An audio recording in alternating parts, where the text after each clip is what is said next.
An update about the attack on House Speaker Nancy Pelosi's husband. Officials have confirmed that the suspect is an illegal immigrant.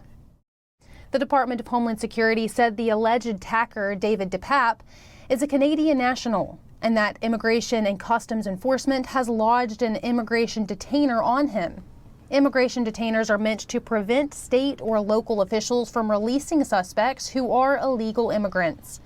And an attorney for DePape's former girlfriend told the Epoch Times what they know about DePape. The attorney said DePape tends to believe conspiracy theories in general, whether they're left-wing or right-wing, and that theories about DePape being a right-wing extremist seem to be off base. The attorney and DePape's neighbor also said DePape appeared to be homeless and has serious mental issues. A man arrested for driving through a Pentagon checkpoint last Friday said he hates America and was trying to kill people. That's a direct quote, according to court documents.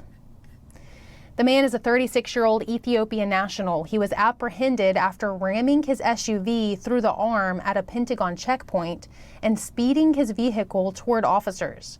He's a resident of Falls Church, Virginia, and has entered the U.S. on a visa. However, his current immigration status is unclear. He's currently detained by court order of a Virginia judge. The order states that he, quote, poses an ongoing danger to the community by clear and convincing evidence. Yuma, Arizona. This is a city located along the southwest border and that's seen a 170% increase in illegal immigration over the past year. I sat down with the mayor of the city to find out how they're coping with this surge. Mayor Nichols calls on Congress to update immigration laws that have been on the books since the 1980s, and he calls on the Biden administration to send a stronger public message to discourage economic migrants from showing up at their border. Here's our discussion. Mayor Nichols, thank you for joining me. Thanks for having me. Of course. I want to talk about the illegal immigration issue here. You're right on the border state. Has this impacted you over the past couple of years at all? Impacted your city? It has impacted us. We're right on the border, and we're actually very engaged with the communities across the border. We do a lot of great things together, but having a porous border actually impacts both sides very negatively. When you have 300,000 people coming through this area just in this last fiscal year, that's 3 times the size of my city. And so by having that kind of influx, it affects like our healthcare system. Now we have one hospital here, and that hospital has experienced quite a bit of an impact. In the last 6 months, they've had $20 million of unreimbursed expenses related to immigrant care from the neonatal services, just through COVID services and all those things together. Well, those funds get distributed somehow, and so that impacts the costs of the citizens here when they go to use the hospital, as well as some of the capacity of the hospital gets used up. So those are big concerns for us from the healthcare side. Would you think that the federal government should be reimbursing your local hospital? It is definitely a federal issue. Immigration's not a local issue, otherwise we would be able to pass laws to address that. But no, it's definitely a federal issue, and the federal government needs to make sure they're taking care of all those kind of expenses.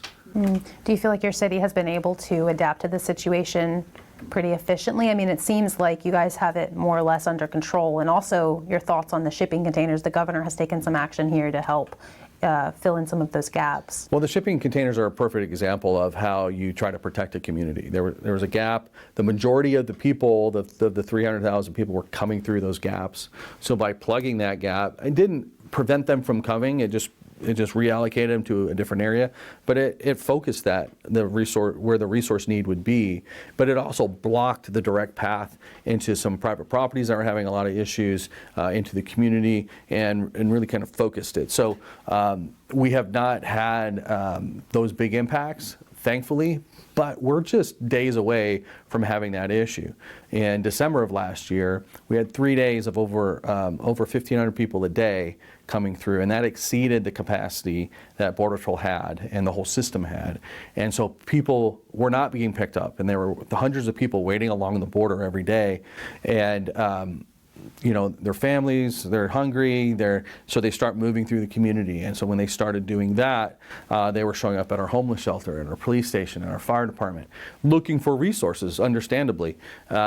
That's not a sustainable situation. If we get there, and that could happen in, again, a very, very short period of time, that'll be a bigger problem if it persists. What would you say to those who may see securing the border and building the border wall here in Arizona as a negative thing and as something that we shouldn't do because it's dividing people or causing humanitarian crisis overseas? What would you say to them? Well, I think they need to understand a little bit differently that what happens between the ports of entries isn't good for any country. It isn't good for any person. The people and the stories we hear from those people who cross the border, the rape, the exploitation, the theft, the abuse, that's not something as a country that we support. However, by not having physical barriers and not making immigration discouraging illegal immigration and making the legal immigration process more efficient and better, we only encourage that. I don't know anywhere in this country where anyone would support those activities, much less if they were happening in another country. We would take very verbal and maybe even financial positions against that happening. But because of this rhetoric that we hear about a wall separating people, there's a border that separates people. The wall is just part of the defense of that border. That rhetoric is what's preventing true change and true effective humanitarian efforts to help the people who truly need the help. Thank you for your time. You're welcome. Thank you. The legal fight over the phone records of former White House Chief of Staff Mark Meadows continues. The January 6th committee is making another attempt to force Meadows to testify and subpoena his phone records. Meadows' attorney is asking a federal court for help to hold off the subpoenas. And Trump aide Kash Patel is being ordered to testify before a grand jury investigating Mar-a-Lago documents. Patel was subpoenaed by the Justice Department. However, he has been granted immunity from prosecution on any information he provides. And even as Biden and many major media outlets are ramping up attacks on Republican candidates, are these pocketbook issues enough to court voters to vote red? I spoke with a business and political commentator based in New York, John Burnett, and he says there's a good chance that minority voters are looking past the rhetoric and voting on the issues alone. All right, John, thanks for sparing the time to chat with us today. I want to start with our conversation with an issue that most voters are concerned about right now, and that is inflation. So Republicans are using this economic downturn as an opportunity to pin blame on the Biden administration and Democrats' policies. But Democrats, however, argue that this is a global issue, just a natural result of the pandemic. Now, practically speaking, can you help our audience understand how much of this record high inflation is actually caused by slowing down our global economy versus how much of it is due to the Biden administration and Democrats' policies? Well, thanks for having me. I think the best way to start answering that question is to echo the words of the great economist Milton Friedman. He said, there's only one driver to inflation, and there's only one place that can create it, and that's Washington. Through and by the response to COVID, not necessarily COVID itself, right? So when you look at how we responded, yes, we did shut things down in many states, primarily Democrat-led states. Massive, wide-scale lockdown, shutdown, whatever word you want to use. And in tandem with that, we saw $6 trillion in spending. When you have that much money being released into the local economy in America, at the same time as shut down, you're thereby creating a lot of cash, right, in the market that's chasing fewer goods.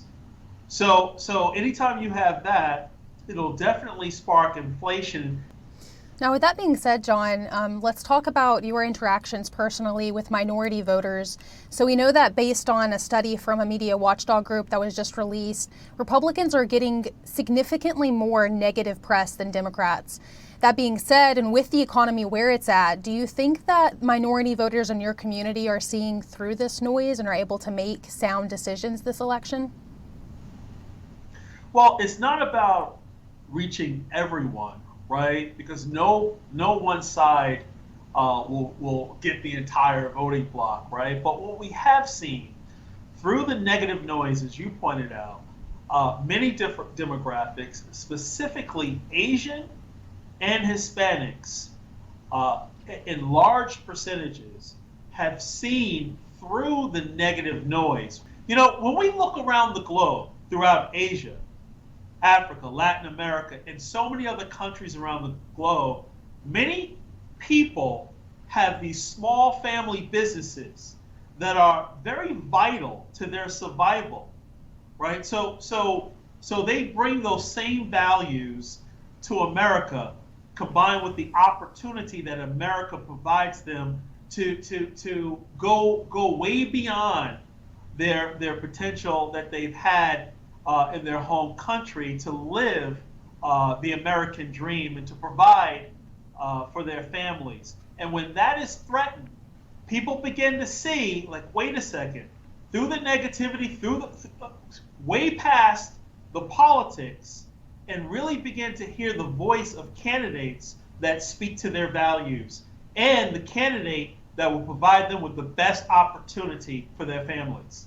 Do you think that people are paying more attention to those crucial issues versus just what the media is kind of pushing and shoving at them constantly? They cannot help but to look at those issues. Why? Because it's hitting them every day and throughout the day. When you combine safety with the basic elements of survival in terms of rent and all these other things that are going up in society, the working class family, whether you're Asian, Hispanic, Black, white, or otherwise, have no choice but to have a laser sharp focus on these essentials and these things that impact their everyday lives. Wonderful insights. Thank you for your time. We appreciate you, John. Thank you. A federal court handed down a major ruling on beauty pageants. Transgender contestants can be excluded from such competitions. The court ruled on Wednesday that the operators of Miss United States of America cannot be forced to allow transgender contestants to compete. The beauty pageant has a rule of only allowing what it calls, quote, natural-born women to compete. A transgender activist sued the company. The court said forcing the company to allow transgender contestants would violate its free speech rights under the Constitution.